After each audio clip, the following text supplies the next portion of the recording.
হজরতে ঈসা আলাইহিসসালামের পরে মুহাম্মদ রাসূলুল্লাহ সাল্লাল্লাহু আলাইহি সাল্লামের আগে এই মাঝখানের একটা সময়ে একজন বাদশার নাম ছিল দাকিয়া ইউনুস। এবং সে ক্ষমতায় আসার পর ঘোষণা করা হলো যে রাষ্ট্রের সর্বোচ্চ ক্ষমতাও আমার, আমি হচ্ছে রাষ্ট্রীয় ধর্ম, আমাকেই সবাইকে মানতে হবে। 7 জন যুবক ছিল যারা আসলে ইমানকে বিসর্জন দেয় নাই, তারা আসলে একটা লোকালয়ে চলে গেল এবং তারা একটা পাহাড়ের গুহায় একটা ঘুম দিল। এক ঘুমে তারা আসলে 309 বছর, 309 বছর পরে উঠে তারা তাদের কাছে যে মুদ্রাগুলো ছিল সেগুলো দিয়ে একজনকে পাঠালো রুটি আনার জন্য। তারা দোকানে গিয়ে যে টাকাগুলো দিল সেগুলো দেখে আসলে মানুষ তাদের দিকে অদ্ভুত দিকে তাকাচ্ছে, বলতেছে যে এগুলা তো আসলে অনেক অনেক আগের টাকা, দাকিয়া ইউনুসের সময়কার টাকা, এগুলো তোমরা কোথায় পাইছো?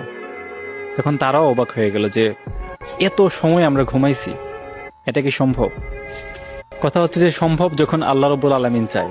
আল্লাহ রব্বুল আলামিন যদি আপনাকে হেফাজত করতে চাই, পুরো পৃথিবী যদি উল্টেও যায়, তিনি আপনাকে হেফাজত করবেন।